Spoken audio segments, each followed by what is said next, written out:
அருட்பெரும் ஜோதி அருட்பெரும் ஜோதி தனிப்பெரும் கருணை அருட்பெரும் ஜோதி எல்லாம் செயல் கூடும் என் ஆணை அம்பலத்தே எல்லாம் வல்லான் தனையே ஏத்து. ஓம் ஸ்ரீ ராமலிங்காபயம். ஓம் ஸ்ரீ ராமலிங்காபயம். ஓம் ஸ்ரீ ராமலிங்காபயம். எல்லோருக்கும் வணக்கம். இது எனது யூடியூப் சேனலான எல்லாம் செயல் கூடும் வள்ளலார். நான் வள்ளலார் முத்து பேசுகிறேன்.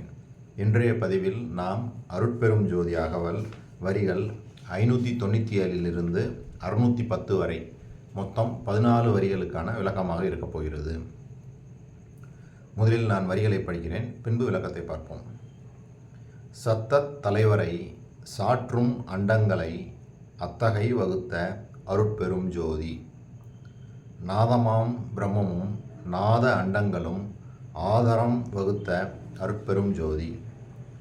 பகற்பரா சக்தியை பதியும் அண்டங்களை அகமர வகுத்த அருட்பெரும் ஜோதி.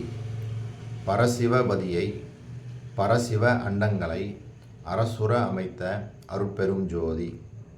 எண்ணில் பல் சக்தியை எண்ணில் அண்டங்களை அன்னுர வகுத்த அருட்பெரும் ஜோதி. அளவில் பல் சத்தரை அளவில் அண்டங்களை அளவர வகுத்த அருட்பெரும் ஜோதி. உயிர் வகை அண்டம் உழப்பில எண்ணில அயர்வர வகுத்த அருட்பெரும் ஜோதி. இவைதான் இந்த 14 வரிகள். சரி, இது என்ன சொல்ல வர்றாங்க அப்படின்னா, இதுக்கு நம்ம முன்னாடி சென்ற பதிவில் என்ன பார்த்தோம் அப்படின்னோம்னா, தனி மனிதன் பெறக்கூடிய பூதநிலை அனுபவங்களான பிரம்மா, விஷ்ணு, ருத்ரன், மகேஸ்வரன், சதாசிவம், விந்து ஆகிய 6 நிலைகளையும், ஒரு தனி மனிதன் பெறக்கூடிய அனுபவ நிலைகளான நாதம், பரவிந்து, பரநாதம், திக்ராந்தம், அதிக்ராந்தம், துவாதசாந்தம், சுத்த சிவம், அதீதம், இந்த விதமான 7 நிலைகளையும், ஆக மொத்தம் 6+7 13 நிலைகள் என்ன அப்படின்றது கொஞ்சம் விரிவாகவே பார்த்தோம்.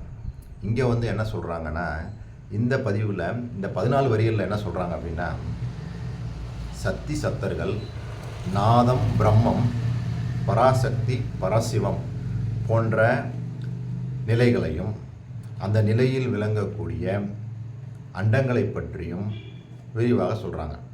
அது என்னன்னு பார்ப்போம். முதல்ல சத்த தலைவரை சாற்றும் அண்டங்களை அத்தகை வகுத்த அருட்பெரும் ஜோதி. சத்து பொருளாக விளங்கக்கூடிய உண்மையான தலைவரை விளக்கும் அண்டங்களை உடைய அதே ஆற்றலுடன் உண்மை ஆற்றலுடன் விளங்குமாறு உண்டாக்கிய அருட்பெரும் ஜோதி. அதாவது சத்த தலைவர்கள் அப்படின்னு சொல்லி சொல்கிறாங்க. சரி, அடுத்து நாதமும் பிரம்மமும் நாத அண்டங்களும் ஆதரம் வகுத்த அருட்பெரும் ஜோதி. பிரம்மம் என்பதே நாதம்தான். அதாவது பிரம்ம ஞானத்தால் என்றும் அழியாத ஸ்வர்ண தேகத்தை பெறலாம்னு உரைநடை பகுதியில் சொல்கிறாங்க. அதாவது நாதமாகிய பிரம்மமும் நாத அனுபவங்களும் ஒன்றுக்கு ஒன்று ஆதாரமாகி பொருந்தி விளங்குமாறு அருள் செய்த அருட்பெரும் ஜோதி அப்படின்னு தான் இதுக்கு விளக்கம். அடுத்து பகற்பரா சக்தியை பதியும் அண்டங்களை அகமர வகுத்த அருட்பெரும் ஜோதி. பராசக்தி என்பதே பார்த்திங்கன்னா ஒரு மாயை தான்.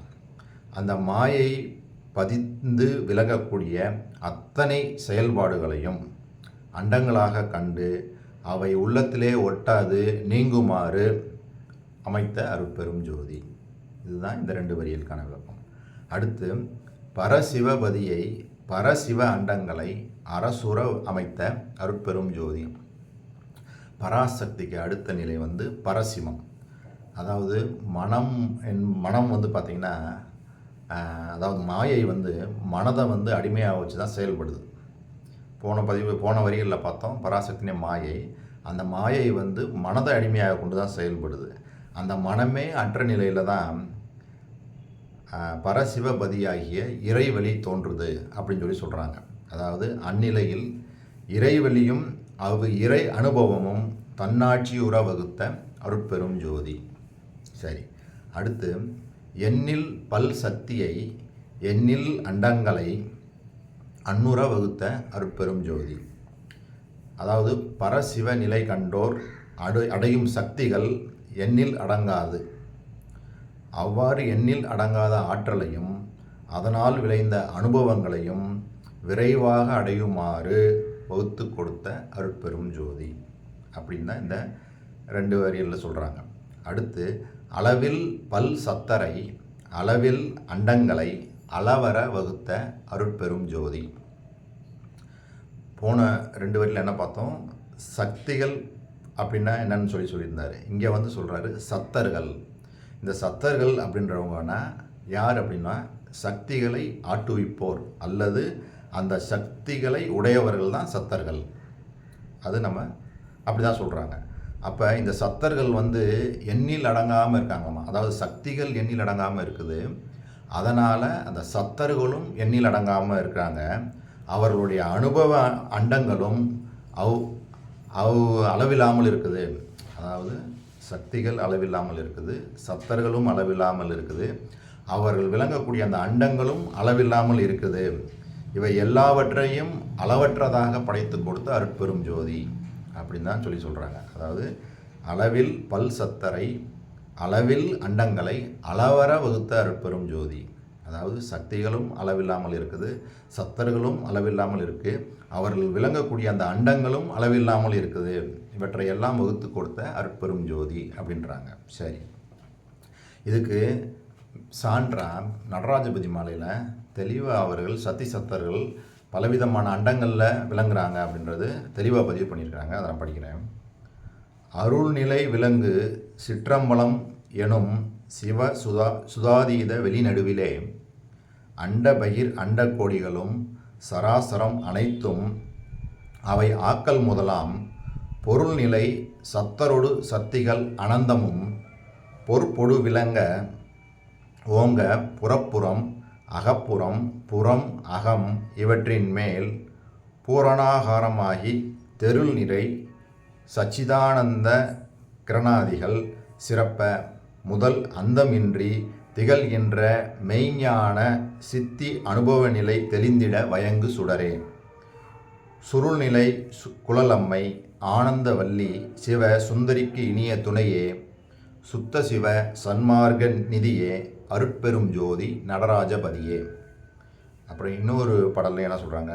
நாதாந்த போதாந்த யோகாந்த வேதாந்த நன்னுர கலாந்தம் உடனே நவில்கின்ற சித்தாந்தம் என்னும் அந்தத்தின் ஞானமை கொடி நாட்டியே மூதாண்ட கோடிகளும் சராசரம் எல்லாம் முன்னி படைத்தல் முதலாம் முத்தொழிலும் இருதொழிலும் முன்னின்று இயற்றி ஐமூர்த்திகளும் ஏவல் கேட்ப வாதாந்தம் உற்ற பல சத்தி சத்தர்களோடும் வாய்ந்து பணி செய்ய இன்ப மாராய்ச்சியத்திலே திருவருட் செங்கோல் வளத்தோடு செலுத்தும் அரசே சூதாண்ட நெஞ்சினிலே தோயாத நேயமே துரிய நடு நின்ற சிவமே சுத்த சிவ சன்மார்க்க நிதியே அருட்பெரும் ஜோதி நடராஜபதியே.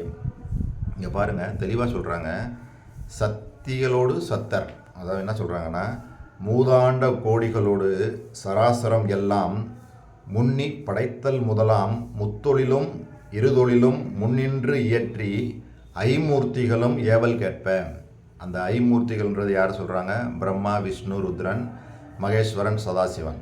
இந்த ஐமூர்த்திகளும் ஏவல் கேட்ப வாதாந்தம் உற்ற பல சக்திகளோடு சத்தர் வாய்ந்து பணி செய்ய இன்ப மாராய்ச்சியத்திலே திருவருட் செங்கோல் வளத்தோடு செலுத்தும் அரசே. அதாவது இந்த சக்தி சக்தர்கள் இவங்க தான் வந்து அந்த ஐமூர்த்திகளும் ஏவல் கேட்ப பணி செய்கிறாங்களாமா அப்படின்னு தான் எங்கள் பதிவு பண்ணுறாங்க. சரி, இந்த விளக்கம் இந்த 2 வரிகள் போதுமானது.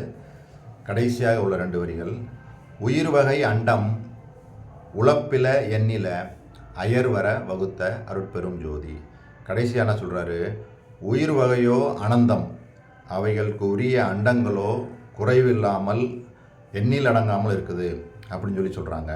சோர்வே இல்லாத வகையாக அதாவது இயக்கம் என்றுமே உள்ளவாறு வகுத்த அருட்பெரும் ஜோதி அப்படின்னு தான் இந்த சொல்கிறாங்க. அதாவது கடைசியாக சொல்கிறது வந்து உயிர் வகை அண்டம் சொல்லி அங்கே எண்ணிலடங்காத உயிர்கள் இருக்கின்றன, அவற்றையெல்லாம் வகுத்து கொடுத்த அருட்பெரும் ஜோதி அப்படின்னு சொல்லி சொல்கிறாங்க. இதுவரைக்கும் நான் சொன்ன இந்த விஷயங்கள் எல்லாம் உங்களுக்கு புரிஞ்சிருக்கும்னு நினைக்கிறேன். இதுவரை பொறுமை காத்து எனது வீடியோவை பார்த்தவங்களுக்கு கோடான கோடி நமஸ்காரங்களும் நன்றிகளும். நாம் மீண்டும் நாளை சந்திப்போம்.